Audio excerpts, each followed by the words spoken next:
Hey everybody, Andrew here, and today's video is about how to develop a killer morning routine. Notice how I said develop? That's because, as always, this is not about me telling you what is right. It's about me having a conversation with you about the information I've gathered. We're all different and we all change, so what works for me might not work for you, and what works for me today might not work for me tomorrow. The first question I think we need to ask is, what are we trying to accomplish? What's our goal? As Professor Jordan Peterson explains in his amazing Maps of Meaning lecture series available on YouTube, it is our goals which give our lives meaning by giving us a means for assessing whether we are making progress. Without goals, your mind can't determine whether it's making progress, and so has no reason to release the pleasure chemical dopamine. Dopamine is released when we get feedback from our environment that we're making progress. A scientific fact that's used by app and game developers, sometimes irresponsibly, to get us addicted. We're designed to move forward, but where to? I have some answers to these questions, but I think part of the process has to be figuring this stuff out for yourself, not listening to what someone else tells you. I mean, if we all have the same goals, we could all wind up competing with each other. At the same time, I do believe that there are certain human universals. As Peterson points out, we're information foragers. We go out into the unknown, the terrifying unknown, and we gather things of value. I think that's obviously true, but at the same time, we take that information and use it to make tools. We're also creators, and it's the act of creation that I find to be especially rewarding, along with the engagement and feedback that results when I do that well. There are numerous studies that find that happy people are more productive, but as is so common with modern science, they've got it totally backwards.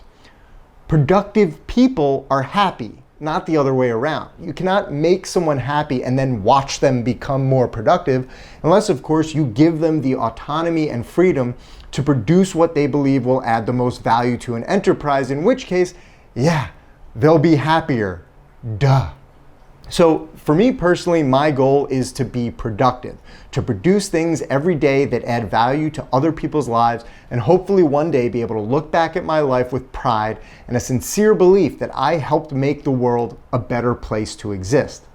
Maybe your goal is different, but I think at its core, it probably won't be.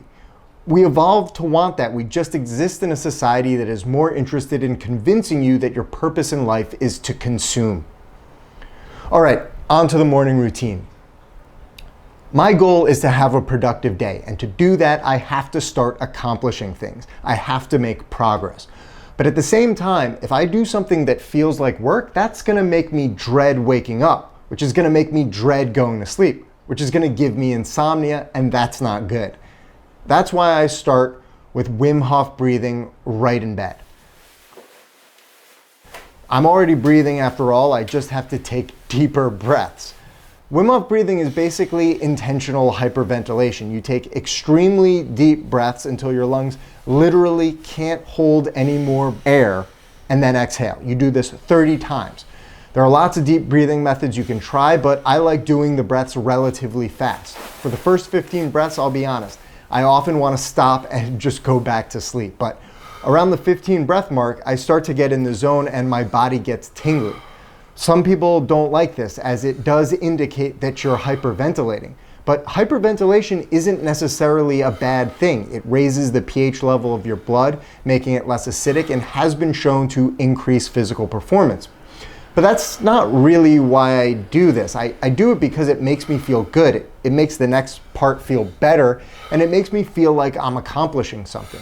It's not about doing the breathing technique. Specific goals are dangerous. First, because they make you feel inadequate when you can't meet them, and at the same time, they make you resistant to change, even if the goal is no longer a good one.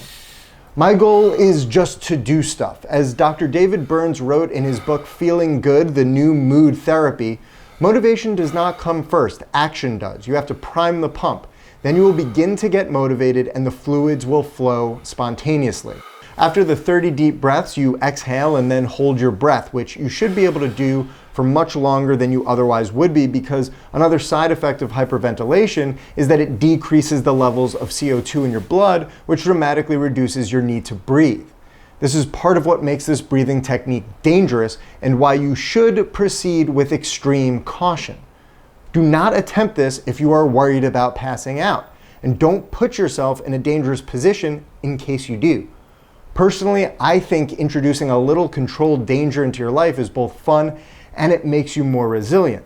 It's like hyperventilation. Psh, no big deal. I was able to pretty quickly go without oxygen for 3 minutes, but your results may vary. The longer you hold out, the more pleasurable the next phase will be. You have to ignore your breathing reflex, but once you do, you'll realize that your body doesn't need air, at least not yet. I've been experimenting with what to do during these 2 to 3 minutes, and I suggest you do too, but what's been working for me is alternating between a few things. I always try to think about what I'm grateful for. It can get a little repetitive, but when that happens, I recommend trying to go a bit deeper. Like, I would always think about my girlfriend and why I'm thankful for her, so that started to feel repetitive and empty, not feelings I want to associate with my significant other. So I started to think about what exactly she does that I'm grateful for. Thought about how many of my eccentricities and quirks she tolerates, how open she is to new ideas, including those that challenge her own. That being said, if it starts feeling like work, move on to something else. But if you don't force yourself to look for new things to be grateful for, you won't find any, even though the world is filled with them. It's a tough balancing act, but I think we get better at it with practice. Next, I visualize what I'm going to do during the day that will make it great. Everyone's heard about the benefits of visualization, but thanks to Peterson's lectures, I realized that what I am doing is setting up very specific goalposts to reach that will put me closer to my broader goals. Each time I reach one of those goalposts, dopamine will be released, giving me pleasure for the specific purpose of motivating me to keep going and get more stuff done that will move me measurably closer to my goals.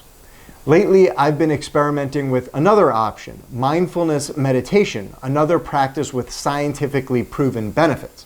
I found a great lying meditation by Jon Kabat-Zinn that works in nicely, and I'll include in the companion piece on Steam It, link in the description.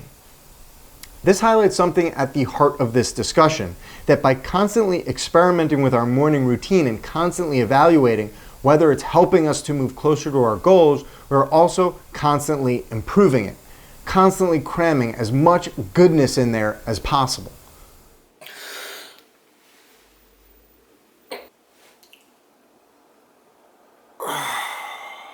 What I think makes a little bit of mindfulness meditation a good addition to the morning routine, especially in this location where it literally requires zero additional effort, is that mindfulness is about putting yourself in touch with your body, which I think is also at the core of the Wim Hof method. When we hyperventilate and breath hold, we are intentionally interacting with and controlling our body.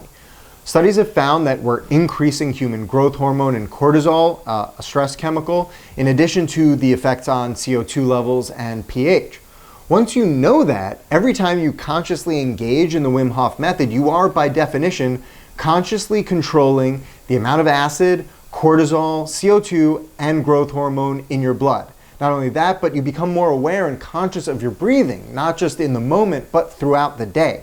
I now do the same deep breathing, but without the breath hold, on the way to the gym and find my cardio is massively improved. Whenever I want to regain control of my emotions or my body, I'll also do those deep breaths, and I seem to automatically revert back to the focused, mindful state I enter when performing Wim Hof breathing in the morning. I was never really good at meditating before, but something about the controlled breathing, the counting to 30, the physiological changes I feel occurring in my body really puts me in the zone and enables me to be conscious of every part of my body in a way I never was before. People usually do several rounds of this breathing, but I never personally saw much benefit to doing more than one. So I move right on to another part of the Wim Hof method, which is adding an exercise to the breath hold. So I take another 20 deep breaths and then carefully, very carefully, get out of bed and walk over to a space where I can perform some exercise while taking the remaining 10 breaths. Push-ups seem to be the most commonly used exercise here, and I was definitely blown away by how many I was able to do without breathing. But I've also done pull-ups and plank with impressive results. I'll also do combinations of both. Whatever I do, I exercise until I absolutely have to breathe. If you can hold out long enough, you can experience a high, which is nice, but be careful, that's because you're asphyxiating yourself. That's why people die from autoerotic asphyxiation. So if you start feeling that, take a deep breath in and squeeze the blood into your brain. I have no idea what's going on there neurochemically, but it feels great and it puts you in a highly focused state. Your body feels tingly and somewhat numb. It kind of feels like being invincible to me. I don't know if that's true for other people. In that state, I feel like a machine. I walk over to the bathroom and immediately take a cold shower. I make sure to continue taking deep breaths, though not necessarily as deep as when I do Wim Hof. I'm not trying to hyperventilate here. I let the water hit my head first, then my face, then my shoulders, and proceed to try to get the water evenly spread over my body, continuously cycling from one body part to the other. I find that cold showers have a lot to do with state of mind. If you start to think of the water as cold, it feels cold and you'll start to shiver. But if you don't, even if you just think of it as pain, but not cold, it doesn't really feel cold and you won't shiver. While I had been able to take cold showers in the past, there had also been times that I just couldn't. I couldn't get my mind right. After this routine, I'm always in the right mindset and have even managed to go lower and lower with the temperature. I can do as low as 55 degrees Fahrenheit, but people seem to agree that 60 degrees is sufficient, so I don't think there's a need to push it, and that's really cold. That being said, pushing how much cold you can take could be useful from a resilience training perspective. Resilience training is about improving your ability to overcome adversity and challenges, manage stress, and thrive even in the face of adversity. Successful resilience training has been proven to increase well-being and optimism, reduce and prevent depression, anxiety, and conduct problems, reduce substance abuse and mental health diagnoses, and improve physical health. In fact, I think a lot of this routine is really about resilience training. We are intentionally experiencing hyperventilation and the release of stress hormones. We're performing strenuous activity with no air in our lungs, and then we're dousing ourselves in freezing cold water. And it's not even painful. I actually enjoy it now. I know I feel more resilient, and at the very least, cold weather isn't nearly the bummer it used to be. That being said, cold showers also activate your sympathetic nervous system, promoting wakefulness. They increase the level of antioxidants in your blood, improve your mood, make you more self-aware, and may boost your immune system along with a few other potential benefits. So at this point, I feel like $1,000,000. I've done a deep breathing exercise. I've held my breath for an ungodly amount of time, which I constantly try to extend. I've experienced a couple nice highs, which I now associate with waking up. I've done physical exercise, and I've taken a cold shower, all in the span of about 15 minutes, literally first thing in the morning. And I achieved the desired result. I'm not just more productive simply because I do all of this before having breakfast, but it's a trend I tend to keep going throughout the day, getting far more done than I used to while maintaining a more positive mindset. And that's how you develop a killer morning routine. I hope you found this informative and useful. If you did, please subscribe. Follow me on steemit.com. Give me an upvote there. It's free, but that's how I get paid, and it's also where you can find links to the relevant research. You can also follow me on Twitter and Instagram, again, at Andrarchy. Thanks for watching. See you soon.